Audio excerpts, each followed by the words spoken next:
আমরা বলছিলাম যে আমরা ক্রুস্কালস মিনিমাম স্প্যানিং ট্রি অ্যালগরিদম শিখবো, যেটা আমাদেরকে একটা গ্রাফ দেয়া থাকলে সেই গ্রাফ থেকে কিভাবে তার মিনিমাম স্প্যানিং ট্রিটা এস্টিমেট করতে হয় সেটা শেখাবে। সো মিনিমাম স্প্যানিং ট্রি তৈরি করার জন্য আমাকে প্রথমেই যেটা করতে হবে, আমাকে যেই গ্রাফের স্প্যানিং ট্রি খুঁজে বের করতে হবে সেই গ্রাফে আসলে কোনো লুপ এবং কোনো মাল্টিপল এজ আছে কিনা সেটা খুঁজে বের করতে হবে। ফর এক্সাম্পল, যদি আমি এই গ্রাফটা কনসিডার করি, এই গ্রাফে কি কোনো লুপ আছে? আমরা জানি লুপ মানে হচ্ছে যদি কোনো ভার্টেক্স থেকে স্টার্ট করে সেই এজটা আবার সেই ভার্টেক্সেই ফেরত আসে।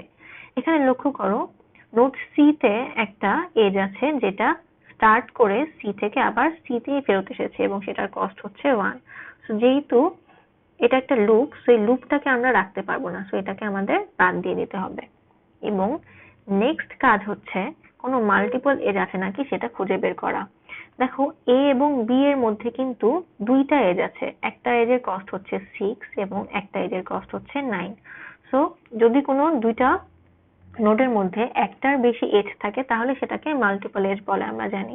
সো এ আর বি এর মধ্যে মাল্টিপল এজ আছে এবং মাল্টিপল এজ আমরা রাখতে পারবো না। সো এক্ষেত্রে আমাদেরকে একটা এজ রেখে এক্সট্রা বাকি সব এজ গুলোকে বাদ দিয়ে দিতে হবে এবং এক্ষেত্রে আমাদের এক্সট্রা এজের সংখ্যা হচ্ছে একটাই। সো কোনটাকে আমরা অ্যাকচুয়ালি রাখবো এবং কোনটাকে বাদ দিব, লক্ষ্য করো আমাদের কাজ হচ্ছে মিনিমাম কস্টের একটা স্প্যানিং ট্রি খুঁজে বের করা। সো ডেফিনেটলি আমরা সব থেকে মিনিমাম কস্টের যে এজটা থাকবে সেটাকেই রাখবো এবং বাকি সবগুলাকে বাদ দিয়ে দিব। সো এই ক্ষেত্রে যেহেতু এ এবং বি এর মধ্যে আমার এজ দুইটা আছে এবং একটার কস্ট হচ্ছে 6 এবং আরেকটার কস্ট 9, সো ডেফিনেটলি মিনিমাম হচ্ছে 6। সো আমরা এই এজটাকে রাখবো এবং উপরের এজটাকে আমরা বাদ দিয়ে দিব। এখন অন্য কোনো এজ কি আছে এমন যেটার হচ্ছে কি মাল্টিপল এজ আছে? অন্য কোনো নোডের পেয়ার কিন্তু নেই যাদের মধ্যে মাল্টিপল এজ আছে।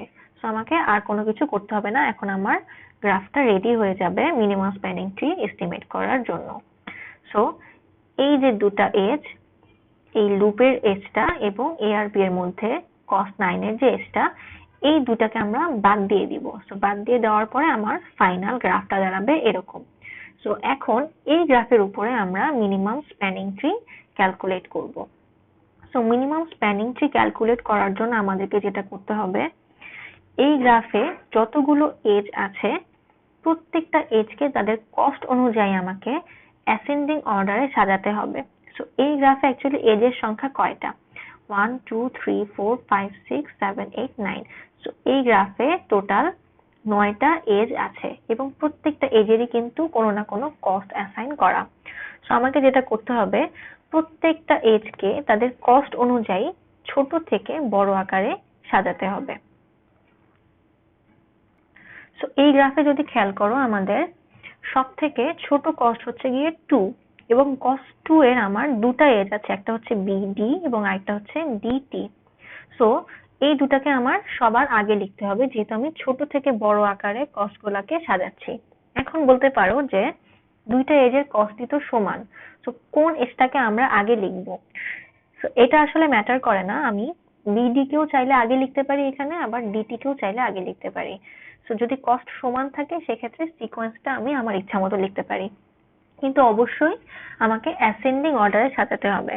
যেমন 2 এর পরে আমার সব থেকে ছোট কস্ট আছে এখানে 3 এবং 3 কস্টের কিন্তু আমার দুইটা এজ আছে, একটা হচ্ছে এসি আর একটা হচ্ছে সিডি।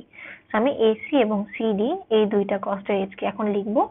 এই দুইটার মধ্যে আবার কোনটাকে আগে লিখবো কোনটাকে পরে সেটা কিন্তু সিকোয়েন্স মেনটেন করার দরকার নেই, কোনো সিকোয়েন্স নেই যেহেতু দুইটারই একই কস্ট। কিন্তু অবশ্যই আমাকে এই কস্টের সিকোয়েন্সটা মেনটেন করতে হবে। দ্যাট মিন্স কস্ট 2 এর এজ লিখবো, তারপরে আমি কস্ট 3 এর এজ গুলো লিখবো, এভাবে ছোট থেকে বড় আকারে সাজাতে থাকবো। সো আমার নেক্সট কস্ট হচ্ছে 4 এবং এজটা হচ্ছে সিবি, সো এরপরে আমি লিখলাম সিবি। তারপরে আমার নেক্সট মিনিমাম হচ্ছে 5, সো এরপরে লিখলাম 5, যে এজটা হচ্ছে বিটি। তারপরে আছে 6 এবি, সো এরপরে লিখলাম এবি। এরপরে কস্ট হচ্ছে 7 এস এ, সো এরপরে লিখলাম এসি এবং লাস্টলি আমার 9th এজটা হচ্ছে কস্ট 8 which is এসসি। এভাবে আমি দেখো সর্টেড আকারে প্রত্যেকটা এজকে লিখে ফেললাম। দ্যাট মিনস ছোট থেকে বড় আকারে তাদের কস্ট অনুযায়ী আমি এজগুলাকে সাজালাম। এখন আমার কাজ হচ্ছে একটা একটা করে প্রথম থেকে এজ সিলেক্ট করা। দ্যাট মিনস আমি এখন আমার মিনিমাম স্প্যানিং ট্রি এর জন্য একটা করে এজ সিলেক্ট করব। এখন কয়টা এজ আমরা অ্যাকচুয়ালি সিলেক্ট করব? আমরা এর আগের স্লাইডে দেখে এসেছি যে একটা গ্রাফ থেকে যদি আমি স্প্যানিং ট্রি তৈরি করি এবং সেই গ্রাফে যদি n সংখ্যক নোড থাকে তাহলে আমার n-1 সংখ্যক এজ লাগে একটা কানেক্টেড স্প্যানিং ট্রি তৈরি করতে। সো এই গ্রাফে আমার নোডের সংখ্যা হচ্ছে 6টা, a b c d s t। So এই 6টা নোডকে কানেক্ট করার জন্য আমার মিনিমাম সংখ্যক এজ লাগবে হচ্ছে 5টা। দ্যাট মিনস আমি শুরু থেকে একটা করে এজ সিলেক্ট করতে থাকবো এবং টোটাল 5টা এজ আমি সিলেক্ট করলে স্টপ করে ফেলবো। দ্যাট মিনস আমার স্প্যানিং ট্রি তৈরি হয়ে গেছে। এখন 5টা এজ শুধু সিকোয়েন্সিয়ালি সিলেক্ট করলেই হবে না। আমরা জানি যে স্প্যানিং ট্রি মানে হচ্ছে যেহেতু এটা একটা ট্রি, সো ডেফিনেটলি সেই ট্রি এর মধ্যে কোনো সাইকেল থাকতে পারবে না, যেহেতু ট্রি মানে হচ্ছে কি একটা কানেক্টেড এবং অ্যাসাইক্লিক গ্রাফ। সো আমি যখন এজ গুলো একটা একটা করে সিলেক্ট করব আমাকে খেয়াল করতে হবে যে কোনো সাইকেল তৈরি হয়ে যাচ্ছে কিনা। যেই মুহূর্তে সাইকেল তৈরি হয়ে যাবে আমি সেই এজটাকে আর সিলেক্ট করতে পারবো না। সো এখন আমরা সিকোয়েন্সিয়ালি একটা একটা করে এজ সিলেক্ট করতে থাকবো। সো আমাদের প্রথম এজটা হচ্ছে বিডি, যেটার কস্ট হচ্ছে 2। সো আমি এই এজটাকে নিলাম। দেন নেক্সট এজটা হচ্ছে ডিটি, যেটার কস্ট হচ্ছে 2। এটাকে আমি সিলেক্ট করলাম যেহেতু এখন পর্যন্ত কোনো সাইকেল ক্রিয়েট হচ্ছে না। দেন আমার নেক্সট এজ হচ্ছে এসি, যেটার কস্ট হচ্ছে 3। সো এসি এই এজটাকে যদি আমি সিলেক্ট করি তাহলেও কিন্তু কোনো সাইকেল ক্রিয়েট হয় না। দেন নেক্সট এজ হচ্ছে সিডি। সো সিডি কে সিলেক্ট করলেও কিন্তু কোনো সাইকেল ক্রিয়েট হচ্ছে না। সো আমি এটাকেও সিলেক্ট করলাম। দেন নেক্সট এজ হচ্ছে সিবি, যেটার কস্ট হচ্ছে 4। এখন দেখো সিবি কে যদি আমি সিলেক্ট করি তাহলে কিন্তু এখানে একটা সাইকেল ক্রিয়েট হয়ে যাবে। সো সিবি কে আমি এখানে সিলেক্ট করতে পারবো না। সো এই এজটা আমার বাদ। সো আমার 4টা এজ সিলেক্ট করা হয়ে গেছে, আমার আর একটা এজ লাগবে, যেহেতু আমার টোটাল 5টা এজ দরকার। দেন নেক্সট এজ হচ্ছে বিটি, যেটার কস্ট হচ্ছে 5। কিন্তু বিটি কে যদি আমি সিলেক্ট করি তাহলেও কিন্তু আমার এখানে বিডিটিবি একটা সাইকেল ক্রিয়েট হয়ে যাবে। সো এটাকেও আমি সিলেক্ট করতে পারবো না। দেন নেক্সট এজ হচ্ছে এবি। সো এবি কে যদি আমি সিলেক্ট করি তাহলেও আমার একটা সাইকেল ক্রিয়েট হয়ে যাবে, A C D B A, এরকম একটা সাইকেল ক্রিয়েট হয়ে যাবে। সো এটাকেও আমি সিলেক্ট করতে পারবো না। এবং লাস্টলি এস এ কে যদি আমি সিলেক্ট করি তাহলে দেখো কোনো সাইকেল কিন্তু ক্রিয়েট হয় না। সো আমি এটাকে সিলেক্ট করতে পারবো। এখন যেহেতু আমার 5টা এজ অলরেডি সিলেক্ট করা হয়ে গেছে, সো এই লাস্ট এজটাকে আমার আর সিলেক্ট করার প্রয়োজন নেই, যেহেতু আমার অলরেডি স্প্যানিং ট্রি তৈরি হয়ে গেছে।